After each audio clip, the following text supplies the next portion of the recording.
Subscribe to Storylab for more stories. Now, let's begin this one. Chapter 1. The Quiet Life. Arthur Vargas wiped the grease from his hands with a worn shop rag, the familiar scent of motor oil and metal shavings filling his nostrils. At 42, his body still carried the lean, controlled build of his former life, but his calloused hands now spoke of honest work rather than the precise elimination of targets.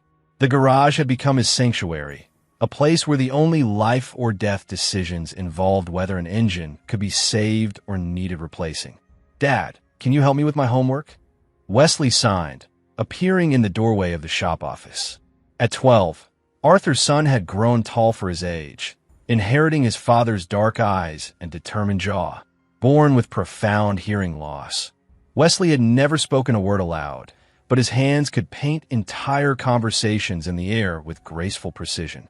Arthur smiled, setting down his tools. "What subject is giving you trouble?" he signed back, his movements fluid despite the oil stains on his fingers. Learning sign language had been one of the first things Arthur did after leaving his old life behind. His son deserved a father who could truly communicate with him. "History. We're studying the Cold War," Wesley signed, grinning. "Mom says you might know something about that period." Arthur's expression flickered momentarily. His ex-wife Elena had always been careful about what she told Wesley regarding his father's past. To the boy, Arthur had simply been in the military before becoming a mechanic. The truth, that Arthur had spent 8 years as a ghost for the CIA, eliminating problems that didn't officially exist, would remain buried. "I might remember a thing or two," Arthur signed with a wink. "Let's grab some dinner first, then we'll tackle those history questions." As they locked up the garage, Arthur felt the familiar satisfaction of another honest day's work. 3 years ago, when he'd walked away from his handler for the last time, he thought peace would be harder to find. But here, in this small Montana town, with his son by his side every other weekend, Arthur had discovered something he'd never thought possible: contentment. Wesley climbed into the passenger seat of Arthur's restored 1967 Mustang, a project they'd worked on together over the past year. As they drove through the quiet streets toward their favorite diner, Arthur caught his son staring at him with that curious expression he'd been wearing lately. "What's on your mind, Wes?" Arthur signed at a red light. "Do you ever miss your old job? The military?" Wesley's hands moved hesitantly. Arthur considered his words carefully. "Parts of it. The teamwork, the sense of purpose. But I wouldn't trade what we have now for anything in the world." Wesley smiled, satisfied with the answer. Arthur reached over and ruffled his son's hair, a gesture that always made the boy laugh silently, his whole body shaking with mirth. At Murphy's Diner, they slid into their usual booth. Arthur ordered his regular black coffee and a burger, while Wesley opted for chocolate chip pancakes, despite it being dinner time. Arthur had long ago decided that some battles weren't worth fighting. "Mr. Vargas," called out Hector Fink from across the diner. The elderly man approached their table with a warm smile. Hector owned the hardware store next to Arthur's garage and had become something of a grandfather figure to Wesley. "How's that transmission treating you, young Wesley?" Wesley beamed and signed his response, which Arthur translated. "He says it's running like a dream, thanks to your advice about the fluid change." Hector chuckled. "That boy's got natural talent with engines. Must run in the family." As Hector wandered back to his own table, Arthur felt a deep sense of belonging. This community had accepted him without question, never prying into his past or demanding explanations for the occasional nightmares that still haunted his sleep. They judged him by his work, his character, and how he treated his son. The evening passed peacefully. Arthur helped Wesley with his Cold War essay, carefully navigating questions about nuclear tensions and proxy wars while revealing nothing of his own involvement in such matters. By 9 o'clock, Wesley was yawning, and Arthur was driving him back to Elena's house on the other side of town. Elena's new place was a modest 2-story home in a development that had been built 5 years ago. Arthur pulled into the driveway, noting that Elena's car wasn't there, but expensive black Escalade sat in her usual spot. "Whose car is that?" Arthur signed to Wesley. Wesley's expression darkened slightly. "Trevor's. Mom's boyfriend. I don't like him much." Arthur felt a familiar tightness in his chest. Elena had mentioned dating someone new, but this was the first time Arthur had seen evidence of the man's presence in his son's life. Why don't you like him? He's loud, and he looks at me weird when I sign. Like I'm broken or something. Arthur's jaw clenched. Anyone who made his son feel defective or less than would have to answer to him. You're perfect exactly as you are, Wes. Don't let anyone tell you otherwise. Wesley nodded, but Arthur could see the boy's confidence had been shaken. As they approached the front door, Arthur made a mental note to have a conversation with Elena about this Trevor character. The door opened before they could knock. Elena appeared, looking flustered and slightly afraid. Behind her loomed a man Arthur immediately disliked. Thick-set, wearing an expensive suit that couldn't hide his thuggish demeanor, with cold eyes that assessed Arthur like he was measuring an opponent. "Arthur," Elena said nervously. "This is Trevor Todd." "Trevor, this is Wesley's father." Trevor stepped forward, extending a hand with a grip that was unnecessarily firm. "So you're the ex-military guy Elena mentioned. Mechanic now, right?" "That's right," Arthur replied, matching the man's grip without effort. He could feel the calluses of someone who'd spent time using his hands for violence, not honest work. "Must be quite a change of pace," Trevor said with a smile that didn't reach his eyes. "From protecting the country to fixing cars. I find honest work satisfying," Arthur replied evenly. He turned to Wesley and signed, "I'll see you Friday after school, okay? We'll work on the carburetor."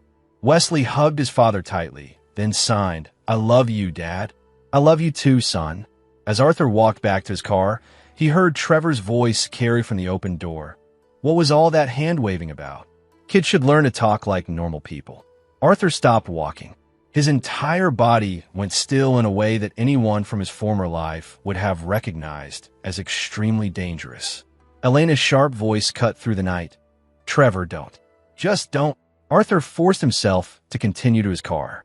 As he drove away, he caught sight of Trevor in the rearview mirror, standing in the doorway, watching him leave. Something in the man's posture suggested this wasn't over. For the first time in 3 years, Arthur Vargas felt the old instincts stirring. And for the first time in 3 years, he wasn't entirely sure that was a bad thing. Chapter 2. Gathering Storms. The next morning brought news that would change everything. Arthur was adjusting the timing on Edwin Haley's pickup truck when his phone buzzed with a text from Elena. "Need to talk. Important. Can you come by after Wesley leaves for school?"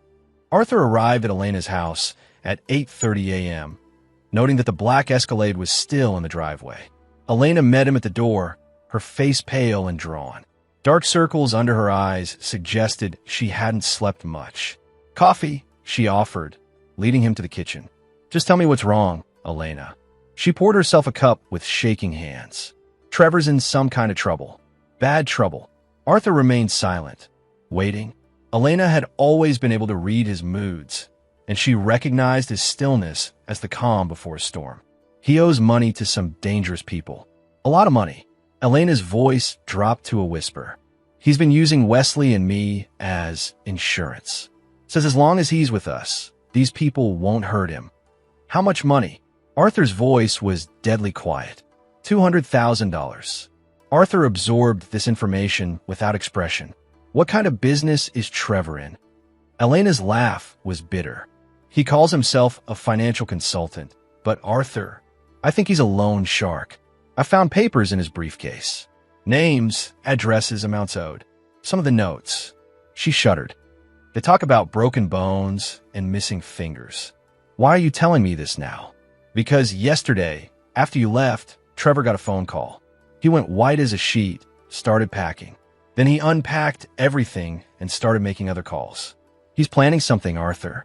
Something that involves Wesley." Arthur felt ice form in his veins. "Explain." "He thinks because Wesley can't hear, he'd be the perfect messenger. His words. Says nobody would suspect a deaf kid of carrying information or money." The coffee mug in Elena's hands began to rattle against the saucer. Arthur reached over and steadied it with one finger, his touch gentle despite the rage building inside him. "There's more," Elena whispered. "Trevor's been asking questions about you, about your time in the military, about whether you have any money saved up, about whether you might be useful." Arthur's mind raced through possibilities. A man like Trevor Todd didn't randomly choose single mothers with ex-military boyfriends. He targeted Elena specifically, probably after learning about Arthur's background. Elena, I need you to listen carefully. Do exactly what I tell you when I tell you.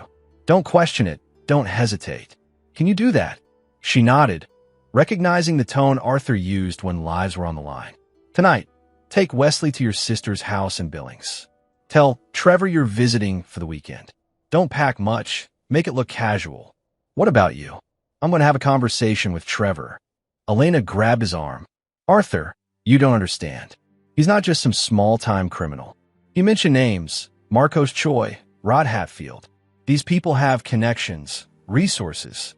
Arthur smiled, and Elena felt a chill run down her spine. For just a moment, she glimpsed the man Arthur had been before Wesley, before their marriage, before his quiet life as a mechanic. Elena, trust me when I say that Trevor Todd and his friends are about to discover they've made a very serious mistake. That afternoon, Arthur closed his garage early and drove to the town library. Using one of their computers, he accessed databases that officially didn't exist, using passwords that technically had been deactivated 3 years ago. Old habits and older friendships die hard, especially in the intelligence community. Within an hour, Arthur had a complete profile on Trevor Todd. Born in Detroit, arrested twice for assault, suspected in 3 disappearances, currently operating out of Spokane. His financial consulting business was a front for a loan sharking operation that had grown into minor league territory. The $200,000 he owed wasn't to random, dangerous people. It was to Marcos Choi, a mid-level organized crime figure who controlled a significant portion of the Pacific Northwest underground gambling. More interesting was what Trevor owed the money for. He'd been skimming from his own operation, using client funds to cover gambling debts. When that wasn't enough, he'd started borrowing directly from Choi. The debt had ballooned with interest and penalties until Trevor was facing the kind of payment schedule that could only be met through increasingly desperate measures. Arthur printed out everything he could find, then made 3 phone calls to numbers he hadn't dialed in 3 years. The first was to Cecil Matthews, his former handler, now retired and living on a ranch in Wyoming. Jesus Christ, Arthur. 3 years of silence, and now you're calling in favors. My son's life is in danger, Cecil. I need a clean identity package and a vehicle that can't be traced. How clean are we talking? Clean enough to disappear a problem permanently. There was a long pause. I'll have what you need by tonight. Arthur, be careful. The game's changed since you left. The second call was to John Sanders, a former teammate who now ran a private security firm. Arthur, about time you called. Heard you were fixing cars now. John, I need a favor. Can you run interference on a Spokane criminal named Marcos Choi for about 72 hours? Nothing violent, just distraction. Consider it done. You coming back to the life. Just for this one.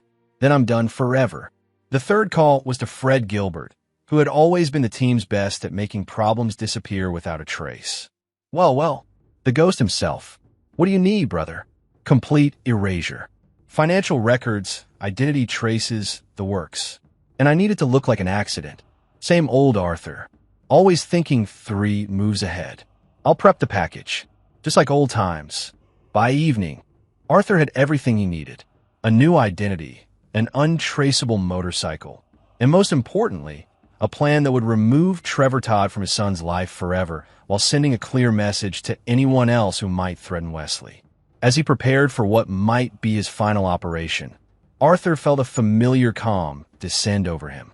This wasn't the rage-fueled violence of an angry father. This was the cold, calculated precision of a professional eliminating a threat. Trevor Todd had made 2 fatal mistakes. He'd threatened Arthur's son, and he'd assumed that a small-town mechanic would be an easy target. He was about to learn how wrong he could be. Chapter 3. The Perfect Trap. Elena left for Billings at 6 p.m. with Wesley, following Arthur's instructions to the letter. Wesley had been confused by the sudden trip, signing questions about why they couldn't wait until the weekend. But Elena managed to deflect with promises of visiting his cousin and seeing the zoo. Arthur watched their car disappear down the street from his position a block away, then settled in to observe Trevor's movements. The man's routine was predictable. He emerged from the house at 7:30, drove to Murphy's Diner for dinner, then headed to a bar called the Silver Dollar for the rest of the evening. While Trevor was at dinner, Arthur entered the house through the back door. His lock-picking skills hadn't deteriorated much over 3 years of disuse. Inside, he moved through the rooms with professional efficiency, mapping escape routes and gathering intelligence.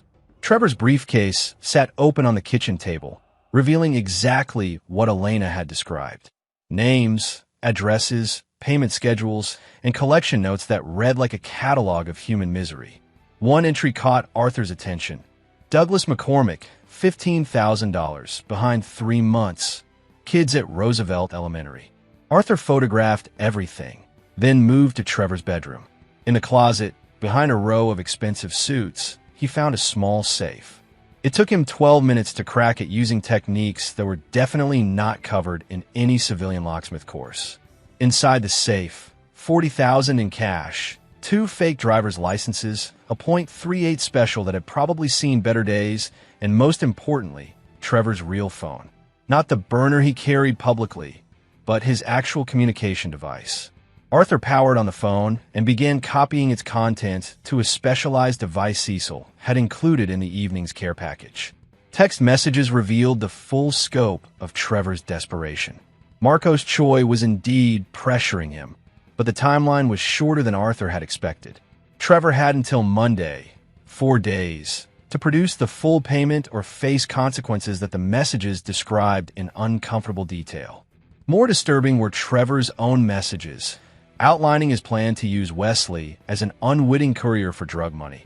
And worse, his backup plan to sell Elena's house and disappear with whatever money he could gather, leaving mother and son to face Choi's wrath alone.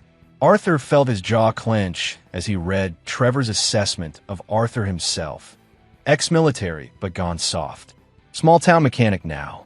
Probably has some savings, but nothing major. Might be useful as muscle if properly motivated. If not, easy enough to eliminate. By 9 p.m., Arthur was in position at the Silver Dollar, nursing a beer in a corner booth with a clear view of Trevor's usual spot at the bar. Trevor was 3 drinks in and getting loud, bragging to anyone who would listen about his business opportunities and his connections in the big city. Arthur activated a small recording device and moved to the bar. "Buy you a drink?" Arthur asked, sliding onto the stool next to Trevor. Trevor turned, his eyes slightly unfocused. Well, if it isn't the mechanic. Where's your little family tonight?" Elena took Wesley to visit her sister. "Thought I'd get out for a drink." Arthur signaled the bartender. "Whiskey neat. Smart woman. Kid needs to get out more, meet normal people. All that hand-waving nonsense isn't healthy." Arthur took a sip of his whiskey, letting the insult pass. "Elena mentioned you're in finance. Must be interesting work." Trevor's chest puffed out. "More interesting than you might think. I help people solve problems, cash flow issues, temporary setbacks. I'm like a financial lifeline. Sounds lucrative. Can be. Of course, sometimes people don't appreciate the service. Think they can take advantage of my generosity." Trevor's voice turned hard. "That's when I have to remind them that every loan comes with obligations." Arthur nodded sympathetically. "Deadbeats are the worst. How do you handle collection problems?" Trevor leaned in, whiskey making him chatty. "Depends on the situation. Sometimes a conversation is enough. Sometimes you need to get more creative. I had this one guy, Orlando Sandoval. Thought he could skip town on a $50,000 debt. We found him in Reno. He paid up real quick after we had a conversation about his daughter's college plans." Arthur's hand tightened imperceptibly on his glass. "Sounds like you've got it figured out. The key is leverage. Everyone's got pressure points. Wife, kids, parents, business. You find what matters to them, and suddenly they remember their obligations. What about when the money just isn't there?" Trevor grinned unpleasantly. "Then you get creative with payment plans. I've got this one situation now. Guy owes way more than he can cover, but his girlfriend's got this house, and her ex-husband probably has some savings tucked away. Military pension, steady work. Sometimes you have to expand the circle of responsibility." Arthur finished his whiskey. "Sounds like you've got all the angles covered." "I always do. In my business, You plan for every contingency. Trevor's eyes focused on Arthur with sudden sharpness. You know what I think? I think you and me could do business together. Elena says you were some kind of special forces. That kind of background could be useful in my line of work. What did you have in mind? Partnership. I provide the opportunities, you provide the motivation. Small town like this, people trust you. They'd never see it coming. Arthur stood up, dropping a 20 on the bar. I'll think about it. Thanks for the drinks, Trevor. As Arthur walked toward the exit, Trevor called after him. Don't think too long, Arthur. In my business, windows of opportunity close fast. And once they're closed, well, sometimes other windows have to open. Arthur paused at the door, looking back. Trevor was grinning at him with the confidence of a predator who thought he'd found easy prey. I'll be in touch, Arthur said. Outside the Silver Dollar, Arthur checked his recording device. Every word crystal clear. More than enough to establish motive, method, and threat. But Arthur's plan went far beyond simple evidence gathering. He drove to an abandoned barn 15 miles outside town, where Cecil's packages were waiting as promised. New identity documents for Martin Heath, complete with credit cards and a driver's license that would pass any casual inspection. A modified Kawasaki Ninja that had been stripped of all identifying numbers and loaded with additional performance modifications. And most importantly, a comprehensive intelligence package on Marco's Choi's organization. Arthur spread the contents across a workbench and began a plan. Trevor Todd had made his intentions clear. He was willing to destroy innocent lives to save his own skin. But Trevor had made one crucial miscalculation. He'd assumed Arthur Vargas the mechanic was the same man as Arthur Vargas the operator. The mechanic was peaceful, law-abiding, focused on building a quiet life with his son. But Arthur Vargas the operator had eliminated 43 targets over 8 years without leaving so much as a fingerprint behind. Trevor was about to discover that some skills never rust. They just wait for the right motivation to resurface. Chapter 4: Unraveling Threads. Saturday morning brought an unexpected complication. Arthur was preparing for his next phase when his phone rang with an unknown number. Mr. Vargas? This is Hubert Richards with Child Protective Services. I need to speak with you about Wesley. Arthur's blood went cold. What about my son? We've received a report of concerns about Wesley's living situation. Anonymous tip suggests there may be safety issues. I'd like to schedule a meeting to discuss this matter. Arthur closed his eyes, immediately understanding what had happened. Trevor was moving faster than anticipated, deploying leverage Arthur hadn't expected. When do you want to meet? This afternoon would be preferred. At my office, if possible. I'll be there at 2 p.m. After hanging up, Arthur called Elena's cell phone. It went straight to voicemail. He tried her sister's house. No answer. Either they were out, or Trevor had somehow reached them despite being 200 miles away. Arthur's mind raced through possibilities. Trevor was clearly more connected than his initial research had suggested. A man who could trigger a CPS investigation on Saturday afternoon had resources Arthur needed to account for. At the CPS office, Hubert Richards turned out to be a tired-looking man in his 50s with the demeanor of someone who'd seen too much human misery. Mr. Vargas, I'll be direct. We received information suggesting that Wesley may be in danger due to criminal activity in his household. The report mentioned drugs, violence, and child endangerment. Who made this report? Anonymous tips are confidential, but the caller provided specific details about your ex-wife's new relationship and alleged threats to Wesley's safety. Arthur chose his words carefully. Mr. Richards, I share those concerns.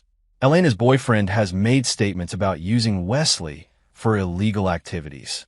I've been gathering evidence to present to law enforcement. Richards leaned forward. What kind of evidence? Arthur produced his phone and played selected portions of the previous night's recording. Richards listened with growing alarm as Trevor's voice detailed plans for using children as unknowing accomplices. This is extremely serious, Richards said finally. Where's Wesley now? With his mother, visiting family in Billings. I sent them away because I believe they were in immediate danger. We need to contact them immediately. Arthur provided Elena's sister's contact information and Richards began making calls. After 20 minutes of bureaucratic navigation, he reached Elena directly. "Ms. Vargas? This is Hubert Richards with Child Protective Services. Yes, I understand this is unusual. No, ma'am, you're not in trouble, but I need to ask about your current living situation." Arthur could hear Elena's voice through the phone, high-pitched with anxiety. After a lengthy conversation, Richards hung up with a troubled expression. "She confirms your story about Trevor Todd's behavior. She also says she's been trying to reach you since yesterday evening. Apparently, Mr. Todd left Billings this morning, heading back toward your town. She's concerned he may be planning something." Arthur felt pieces clicking into place. Trevor hadn't triggered the CPS investigation to hurt Wesley. He'd done it to force Arthur out into the open, which meant Trevor knew more about Arthur's capabilities than he'd let on. "Mr. Richards, I need to ask a favor. Can you keep Elena and Wesley in Billings until Monday? Official protective custody, if necessary." "Based on what we've discussed, yes. But Mr. Vargas, if you're planning to confront this man, I'm planning to contact law enforcement with the evidence I've gathered. Trevor Todd won't be a threat to my family after this weekend." Richards studied Arthur's face. Whatever he saw there seemed to satisfy him. "I'll make the arrangements, but I want your word that you won't take any action that could compromise Wesley's safety or custody arrangement. You have my word that everything I do will be focused on protecting my son." As Arthur left the CPS office, his phone buzzed with a text from an unknown number. "Your boy's got a nice laugh. Would hate to see him cry. Time to talk business. Silver dollar, 8 p.m. Come alone." Arthur stared at the message. Trevor was escalating faster than expected, and somehow he'd gotten close enough to Wesley to observe him personally, which meant Elena and her sister might already be compromised. Arthur drove to a hardware store 2 towns over and purchased items that would have seemed innocuous to any observer. Zip ties, electrical tape, a camping knife, rope, plastic sheeting, and a small propane torch. From a different store, he bought a disposable cell phone and activated it with cash. His first call was to Elena's sister's house. No answer. His second was to Elena's cell phone. "Arthur." Elena's voice was strained. "Where are you?" We're back home. Trevor was here when we got back for shopping.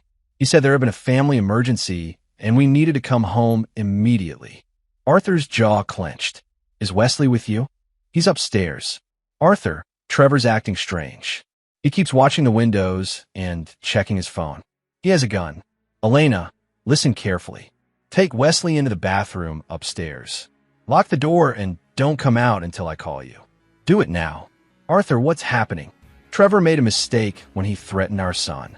I'm coming to fix it. Please don't do anything." Arthur ended the call and immediately dialed Cecil Matthews.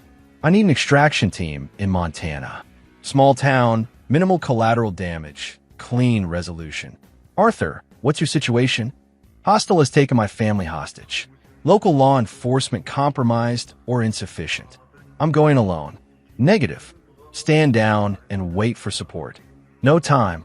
If I'm not in contact within 6 hours, assume the worst and implement Protocol 7.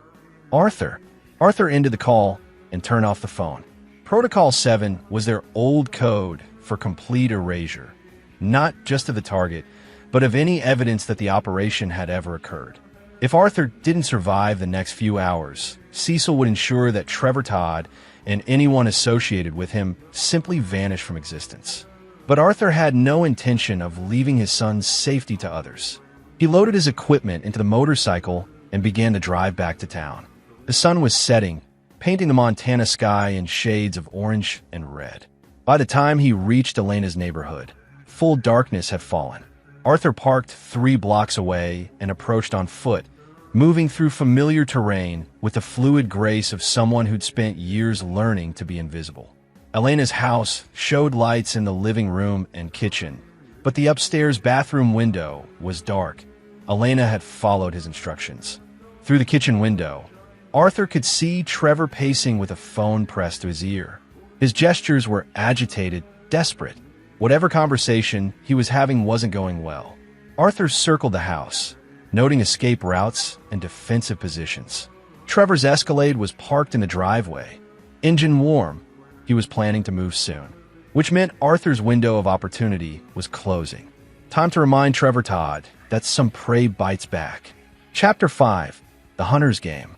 Arthur positioned himself in the shadow of Elena's garden shed, close enough to hear Trevor's phone conversation through the open kitchen window. No, Marcos, I understand the deadline, but I'm telling you, I've got a better solution than just the money. Yeah, I know about the interest. Listen to me. This ex-military guy, he's got skills. Real skills. We could use him long-term, make back way more than 200 grand. Trevor paused, listening. What do you mean, what kind of skills? The kind that makes problems disappear permanently. I did some checking. Arthur Vargas wasn't just regular military. Black ops, special operations, the whole 9 yards. A guy like that working for us could be worth millions. Another pause, longer this time. No, he doesn't know that I know. Thinks I'm just some small-time loan shark. But I've got leverage now, his kid and ex-wife. He'll play ball or watch them suffer. Arthur felt a cold smile cross his face. Trevor had done his homework, but not well enough. Yes, Arthur Vargas had been Black Ops, but Trevor had missed the most important detail. Arthur had been the best. Arthur moved to the back door and tested the handle. Unlocked. He slipped inside, moving through the kitchen with practiced silence. Trevor was in the living room now, still talking. Trust me, Marcos. By Monday morning, you'll have your money plus interest and a new employee who's worth 10 times what I owe you. Arthur appeared in the living room doorway like a shadow made solid. Trevor spun around, nearly dropping his phone. I have to call you back, Trevor said into the phone, his eyes never leaving Arthur. Hello, Trevor. We need to talk. Trevor's hand moved toward his jacket pocket, but Arthur was already moving. In 3 fluid steps, he crossed the room and struck Trevor's wrist with surgical precision. The gun Trevor had been reaching for clattered to the floor, and Trevor stumbled backward, cradling his numbed hand. Sit down, Arthur said quietly. Trevor remained standing, trying to project defiance despite the fear in his eyes. You have no idea what you're walking into, Arthur. This is bigger than you think. Sit down. Something in Arthur's tone cut through Trevor's bravado. He sank into the armchair, still cradling his wrist. Arthur picked up the fallen gun, a cheap .38 that looked like it had been passed through several criminal hands. He ejected the cylinder, dropped the bullets into his pocket, and tossed the empty weapon back to Trevor. You mentioned wanting to talk business, Arthur said, settling into the chair across from Trevor. I'm listening. Trevor's confidence began to return. I know who you really are, Arthur. Not just some mechanic who used to be in the Army. You were CIA, weren't you? Special Activities Division. The guys who handle the problems that don't exist. Arthur's expression didn't change. Where did you get that information? I've got friends who run in circles where information like that has value. Cost me $5 grand to get your real file, but it was worth every penny. And what did this file tell you? Trevor leaned forward, grinning. Arthur Vargas, 8 years with SAD. 43 confirmed eliminations across 7 countries. Specialized in making people disappear without a trace. Officially died in a helicopter crash in Afghanistan 3 years ago. Arthur nodded slowly. Impressive research. What else? That you're the kind of asset Marcos Choi would pay a fortune to have working for him. Enough to clear my debt and set us both up for life. Interesting proposition. What makes you think I'd be interested? Trevor's grin widened. Because I got your family upstairs, and because walking away isn't really an option anymore. You see, the moment you came through that door, you became part of this whether you want to be or not. Arthur stood up and walked to the window, looking out at the quiet street. You're right about one thing, Trevor. Walking away isn't an option anymore. So you'll consider the offer? Arthur turned back to face him. Tell me about Marcos Choi. Trevor's enthusiasm was palpable as he launched into details about the organization. Mid-level crime syndicate based in Spokane, with operations across 3 states. Drug distribution, illegal gambling, loan sharking, and increasingly, contract elimination services for other criminal enterprises. Marcos has been looking for someone with your skill set for years, Trevor explained. Most of the muscle he can find is good for intimidation and street-level violence, but nothing sophisticated. You can name your own price. What will my first assignment be? There's a federal prosecutor in Seattle who's been causing problems. Marcus wants him to have an accident that can't be traced back to the organization. Something that looks natural or at least random. Arthur absorbed this information without visible reaction. When would this need to happen? Soon. Marcos is getting pressure from his bosses. He needs to prove he can handle high-level problems. And if I refuse? Trevor's expression hardened. Then Elena and Wesley become examples of what happens when people don't cooperate.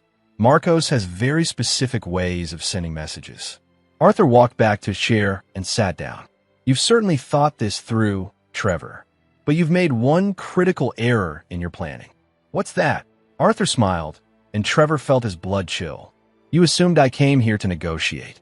The lights went out. In the darkness that followed, Trevor heard only silence. Then Elena's voice from upstairs. Arthur, is everything okay? Everything's fine, Arthur called back. Stay where you are for a few more minutes. When the lights came back on 30 seconds later, Trevor was zip-tied to his chair with electrical tape over his mouth. Arthur was sitting calmly across from him, holding Trevor's phone.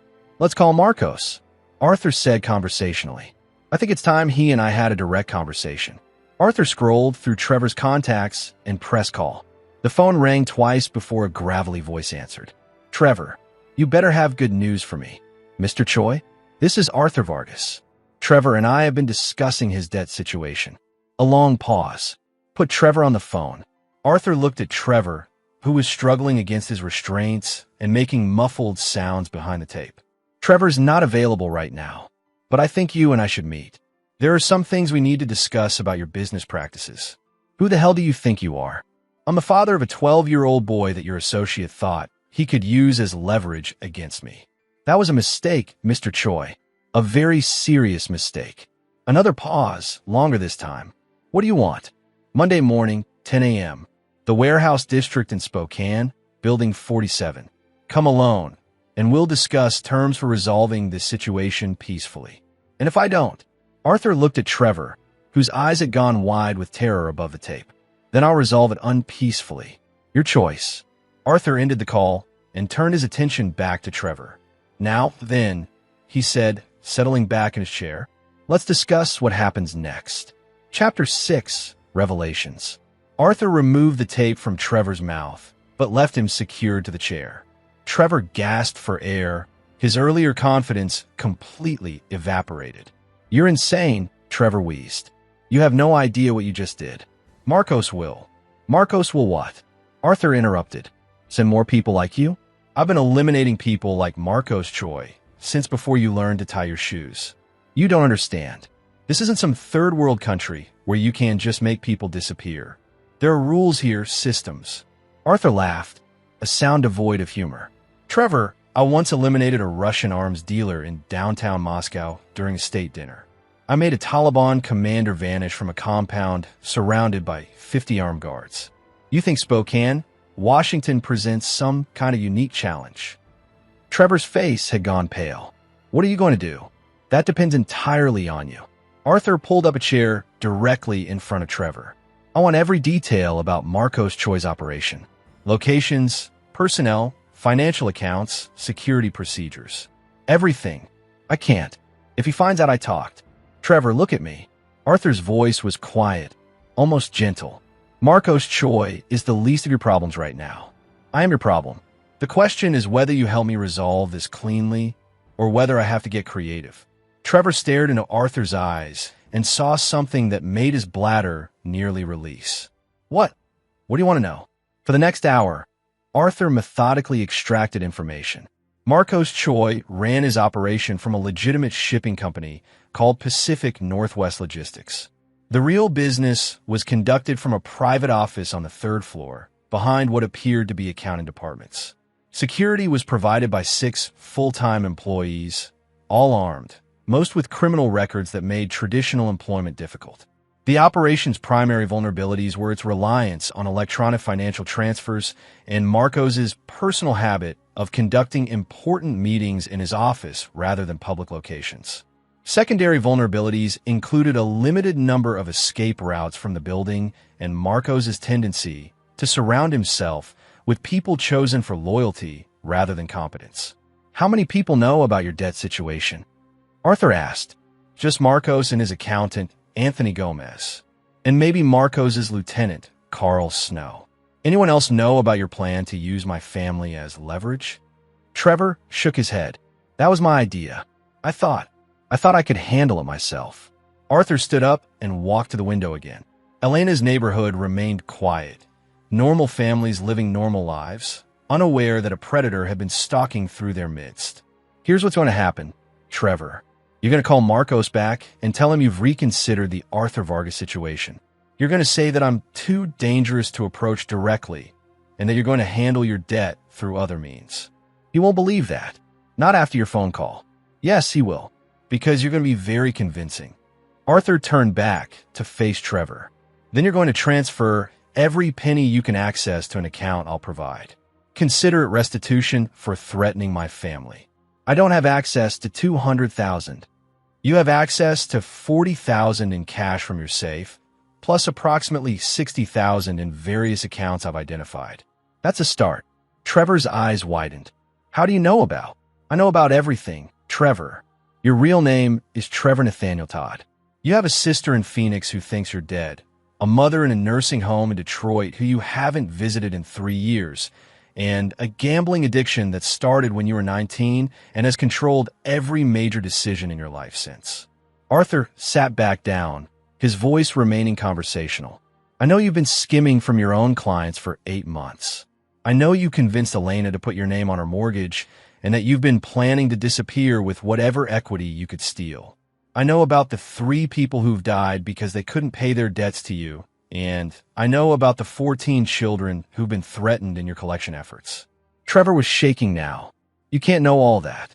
I also know that in approximately 6 hours, if you follow my instructions exactly, you'll be on a Greyhound bus to Mexico with a new identity and enough money to start over. If you don't follow my instructions, Arthur's voice trailed off meaningfully.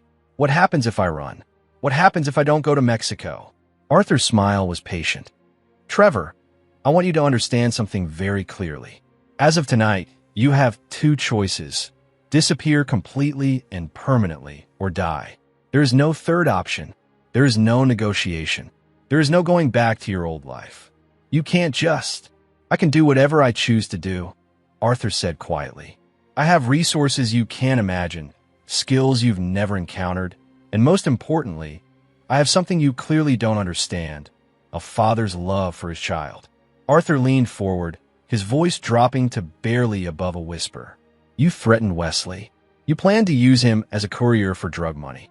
You were prepared to let him face the consequences when your schemes fell apart. That makes you the kind of person I used to eliminate professionally. But you're not that person anymore, Trevor said desperately. You're a mechanic now. You have a quiet life. You don't want to go back to killing people. Arthur was quiet for a long moment. You're right. I don't want to go back to that life, which is why I'm giving you the option to disappear voluntarily. Arthur stood up and began pacing. Here's your timeline. Tonight, you make the calls to Marcos and handle the financial transfers. Tomorrow morning, Elena and Wesley come home to find a note explaining that you've had a family emergency and had to leave town suddenly. You disappear completely. No contact with anyone from your old life, ever. And if I agree to this, then you get to live. You get a new identity, a head start, and the chance to build a different life somewhere else. Maybe even a better life. Trevor was quiet for several minutes, processing his options. Finally, he looked up at Arthur. What guarantee do I have that you won't kill me anyway? None, Arthur said simply. But think about it this way. If I wanted you dead, you'd already be dead. The fact that we're having this conversation means I'm offering you something better than you deserve. Arthur walked to the kitchen and returned with a laptop. Come make some calls, Trevor. Your new life starts now. As Trevor began the process of dismantling his old existence, Arthur sent a text message to Elena. Everything's fine. Stay upstairs for another hour. Trevor's leaving tonight and won't be back. Her response was immediate. Are you okay? Is Wesley safe? Arthur looked at Trevor, who was transferring the last of his accessible funds while arranging his own disappearance. Yes, we're all safe. It's over. But even as he typed the words, Arthur knew it wasn't quite over. There was still the matter of Marcos Choi and his organization.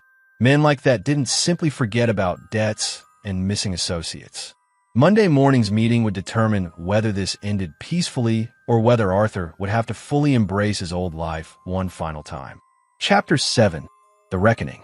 By Sunday evening, Trevor Todd had ceased to exist. His bank accounts were empty, his apartment abandoned, and his identity documents had been burned in Elena's fireplace. Arthur had personally driven him to the bus station in Billings, where a man named Robert Hayes boarded a Greyhound bound for El Paso with enough cash to disappear into Mexico. "Remember what I told you," Arthur said as Trevor prepared to board. "If I ever see you again, if you ever contact anyone from Montana, if you ever even think about my family." "I get it," Trevor interrupted. "I'm dead." "Good. Have a nice life, Robert." Arthur returned to find Elena and Wesley waiting in the living room. Wesley immediately signed. "Is the bad man gone forever?" Arthur knelt down to his son's eye level. "Yes. He'll never bother us again." "Did you hurt him?" Arthur considered his words carefully. "I made sure he understood that threatening you was unacceptable. Sometimes people need very clear boundaries." Wesley seemed satisfied with this answer. Elena, however, studied Arthur's face with the perception of someone who had once been married to him. "What really happened?" she asked after Wesley went upstairs to bed. Trevor realized that his business plan was unsustainable. He decided to pursue opportunities elsewhere. "Arthur," he looked at her directly. "Elena, there are things about my past that you don't know. Things I hope you never need to know. But when someone threatens our son, those things become relevant again. Are we safe? Trevor won't be a problem, but his associates might be. I'm going to handle that tomorrow." Elena grabbed his arm. "What does that mean?" "It means I'm going to have a conversation with some people and make sure they understand that my family is off limits." "And if they don't understand?" Arthur's smile was gentle, but his eyes remained cold. "Then I'll explain it in terms they can't misinterpret." Monday morning, Arthur dressed carefully. Black jeans, black t-shirt, black motorcycle jacket. He strapped on a shoulder holster containing a Sig Sauer P226 that Cecil had included in the care package, along with 2 spare magazines. Additional equipment went into a small backpack: zip ties, duct tape, a compact bolt cutter, and several items that would have been difficult to explain to civilian law enforcement. The ride to Spokane took 2 hours on the modified Kawasaki. Arthur used the time to review everything he knew about Marcos Choi's operation and a plan for multiple contingencies. The meeting was scheduled for 10 a.m. at an abandoned warehouse, but Arthur had no intention of waiting that long or meeting on terms he hadn't dictated. At 7:30 a.m., Arthur was positioned on a rooftop across from Pacific Northwest Logistics, watching the building through binoculars. Marcos arrived at 8:15 in a silver Mercedes S-Class, accompanied by 2 men who moved with the practiced alertness of professional security. They entered through a side door that led directly to the third-floor offices. Arthur spent the next hour cataloging the building's vulnerabilities. Security cameras covered the obvious entrances, but there was a service ladder on the building's north side that led to the roof. More importantly, the building's fire suppression system had been recently upgraded, the kind of system that could be triggered remotely and would flood the entire building with chemical suppressant. At 9:45 a.m., Arthur's phone rang. "You're late." Marcos Choi's voice was tight with controlled anger. "I'm exactly where I need to be," Arthur replied. "Look out your office window." Through his binoculars, Arthur watched Marcos appear at a third-floor window, scanning the street below. "I don't see you." "Look up." Marcos's gaze rose to the rooftops, finally settling on Arthur's position.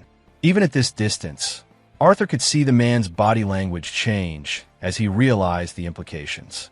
"Cute," Marcos said. "What's your point?" "My point is that this conversation happens on my terms. You have something that belongs to me, Trevor Todd's debt, and I'm here to settle it. Trevor Todd owes me $200,000 plus interest. You got some way to cover that." Arthur smiled. "I've got something better. I've got information about your operation that federal prosecutors would find very interesting. Names, dates, financial records, recorded conversations. Enough to put you away for life." A long pause. "You're bluffing." "Building 47 in the warehouse district. That's where you told Trevor to send me, right?" Take a look at Building 47, Marcos. Arthur watched through his binoculars as Marcos made a phone call. Within minutes, Arthur's phone rang again. The building's empty. What the hell? The building's been empty for 6 months, Arthur interrupted. Which means either you were planning to kill me, or you don't know your own city as well as you think you do. Either way, it doesn't inspire confidence in your operation. What do you want? I want you to forget Trevor Todd ever existed. I want you to forget I exist. I want you to consider this debt settled and move on with your life. And why would I do that? Arthur reached into his backpack and pulled out a small electronic device.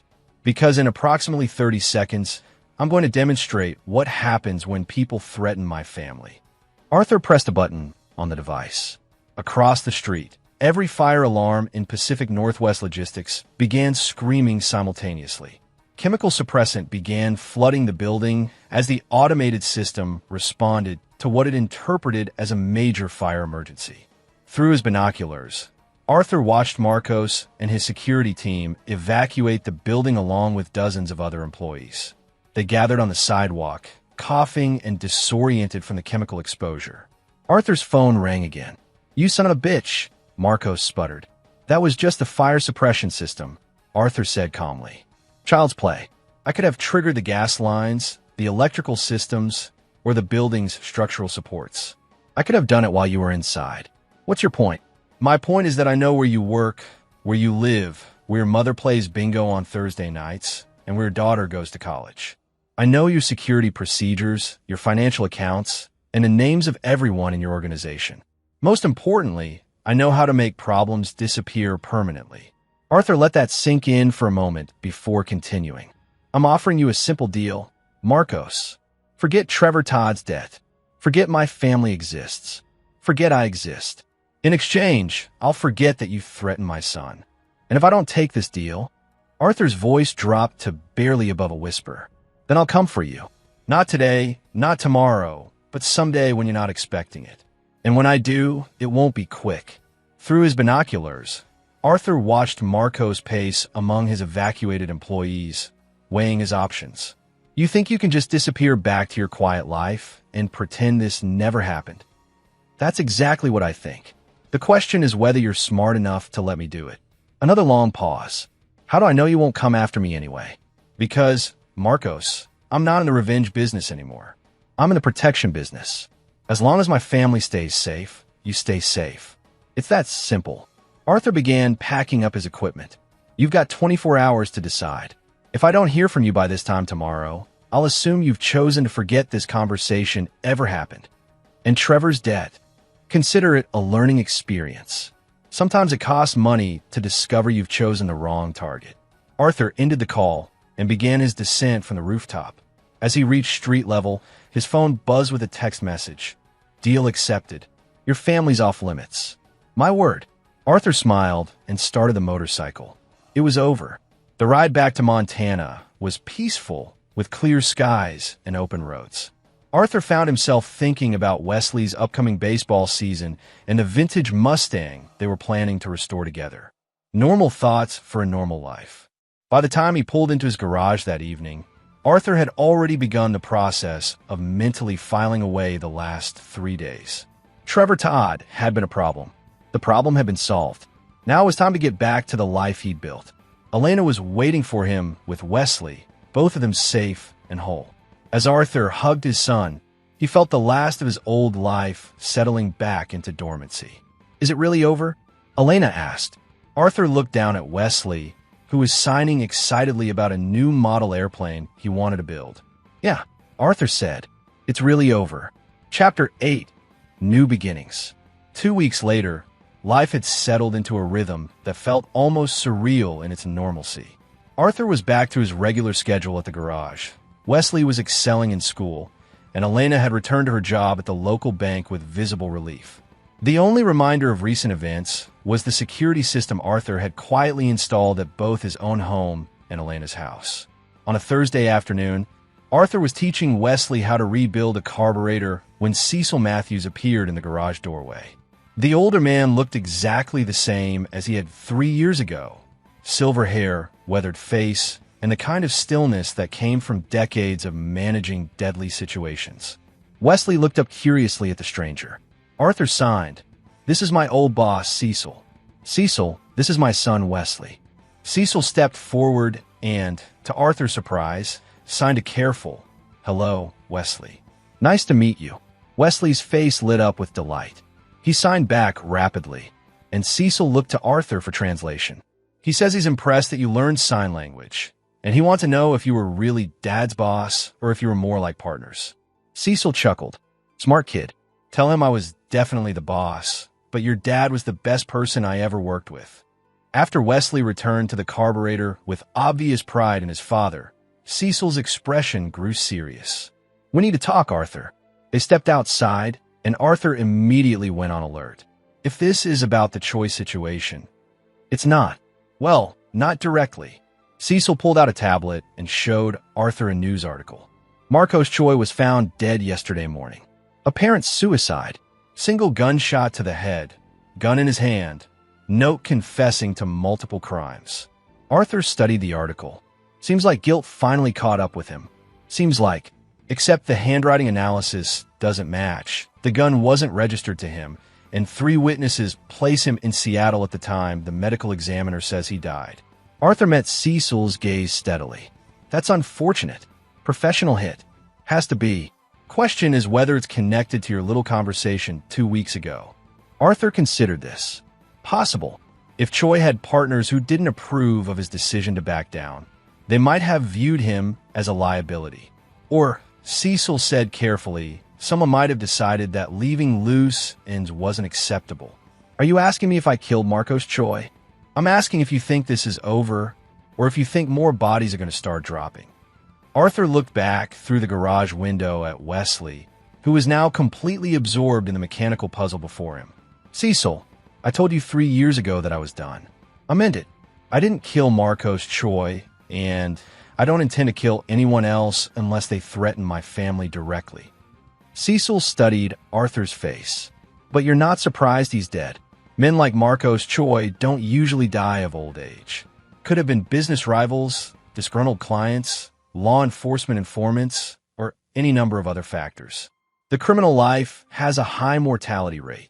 "Fair enough." Cecil put away the tablet. "There's something else. John Sanders called me yesterday.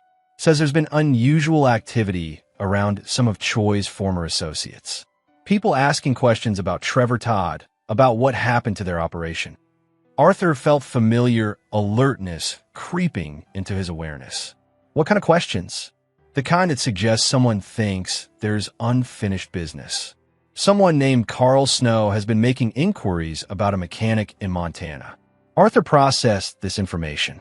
Carl Snow had been Choi's lieutenant, according to Trevor's intelligence. If Snow was still active and asking questions, it meant the threat wasn't completely eliminated. "Recommendations?" Arthur asked. "Disappear for a while. New identities for you and Wesley. Relocation to somewhere safe. I can have you both go status by tomorrow night." Arthur looked at Wesley again, then at the garage that had become his sanctuary, the community that had accepted him, the life he'd built from nothing. "No." Cecil's eyebrows rose. "No. This is our home, Cecil. Wesley has friends here, a school he loves, a life that makes him happy. I'm not going to uproot him because some small-time criminal has questions. Arthur, these people killed Choi for backing down. They're not going to be impressed by your retirement status. Then I'll handle Carl Snow the same way I handled Trevor Todd and Marcos Choi. Permanently, if necessary." Cecil was quiet for a long moment. "You know what you're risking?" "I know exactly what I'm risking, and I know exactly what I'm protecting."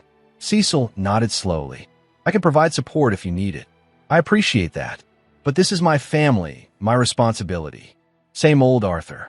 Always thinking he can handle everything alone. Arthur smiled. "Not alone. I got Wesley now. That makes me stronger than I ever was before." That evening, Arthur sat with Elena on her back porch while Wesley played with their neighbor's dog in the yard.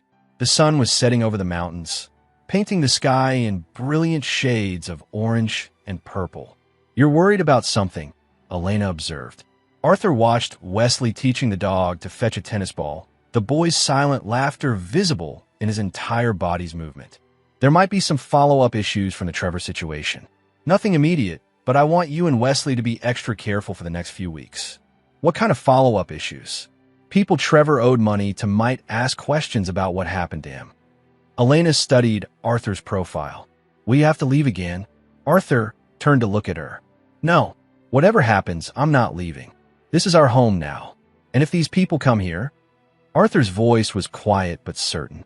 Then they'll discover that threatening my family was the last mistake they ever made. Elena reached over and took his hand. I don't want you to become that person again, Arthur. For Wesley's sake, I don't want that either. But Elena, there are lines that can't be crossed. Threatening Wesley crosses every line that matters to me. They sat in comfortable silence, watching their son play in the gathering twilight. Whatever came next, Arthur was ready for it. Some threats could be negotiated away, others could be intimidated into retreat.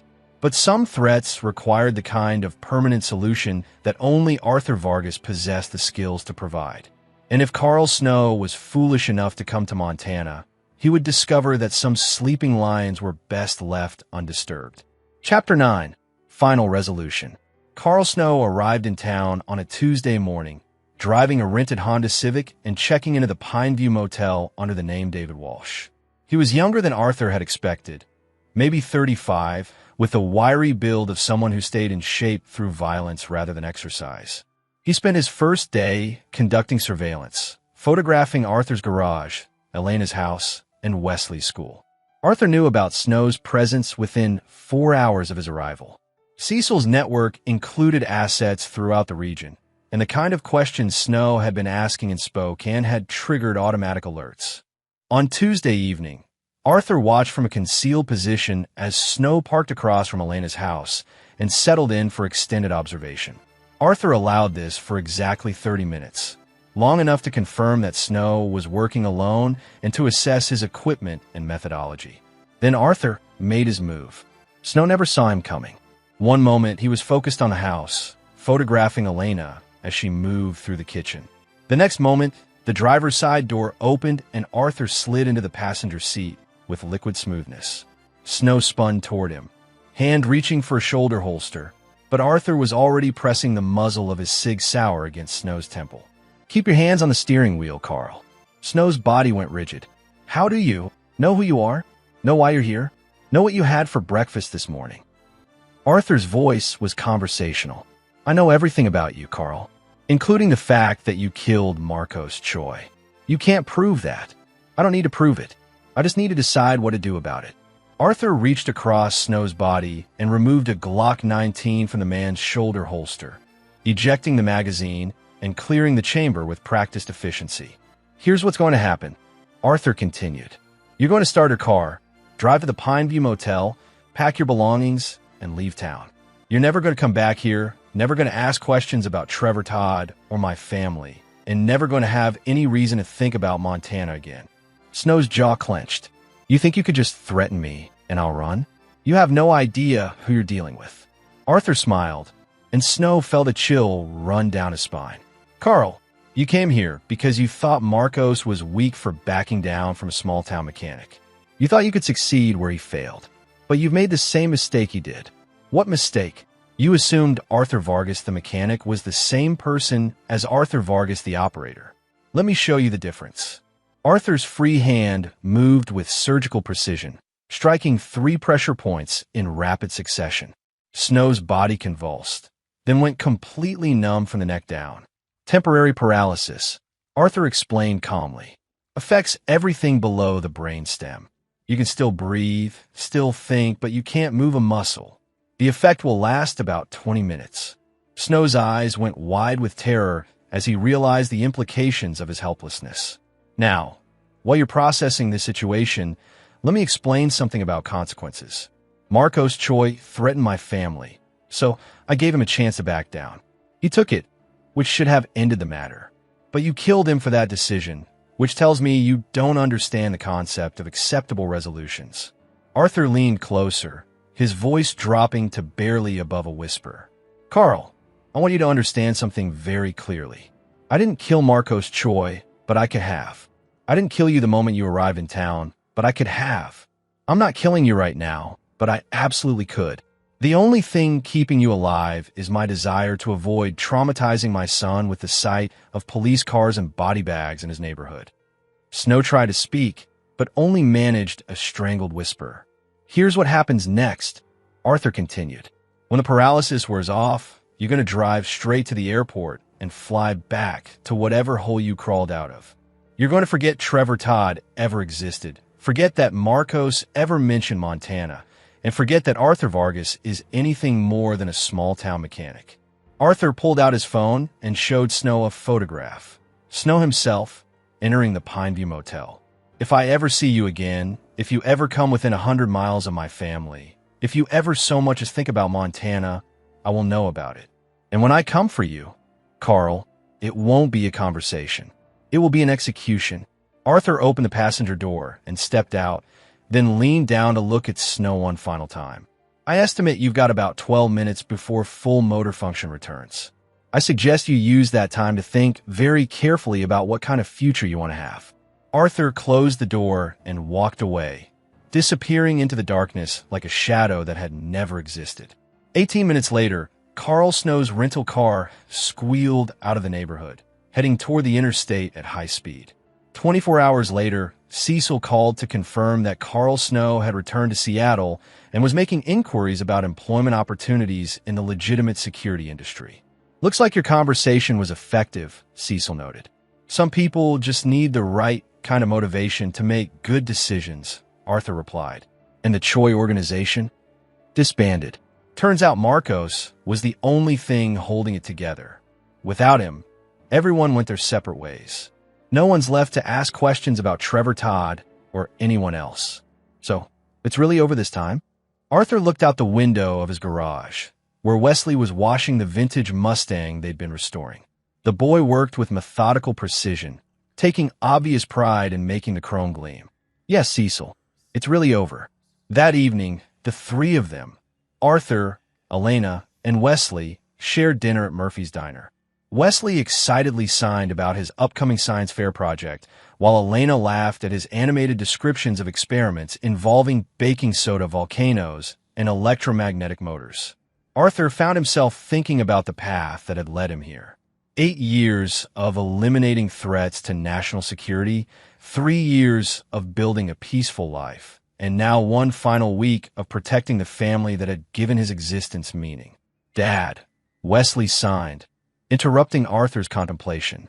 Mr. Fink says you're the best mechanic in 3 counties. Is that true? Arthur smiled. I don't know about best, but I try to do good work. When I grow up, can I work in the garage with you? Arthur felt a warm spread through his chest that had nothing to do with the coffee. If that's what you want, son, we'll make a great team. As they walked home under a sky filled with stars, Arthur realized that this quiet evening with his family, this sense of belonging, this absolute certainty that he was exactly where he needed to be, this was what he'd been fighting for all along. He'd spent years eliminating threats to protect people he'd never met. Now he'd eliminated one final threat to protect the people who mattered most. The difference was everything. Wesley slipped his hand into Arthur's as they walked, a gesture of complete trust and uncomplicated love. In that moment, Arthur knew with absolute certainty that every choice he'd made, every risk he'd taken, every line he'd crossed had been worth it for this. The simple pleasure of walking home with his son. Some battles were fought for causes, some for countries, some for principles. But the most important battles were fought for family. And those battles, Arthur Vargas had learned, were the only ones that truly mattered. This is where our story comes to an end. Share your thoughts in the comments section. Thanks for your precious time. If you enjoyed this story, then please make sure you subscribe to this channel. That would help me a lot. Click on the video you see on the screen, and I will see you there.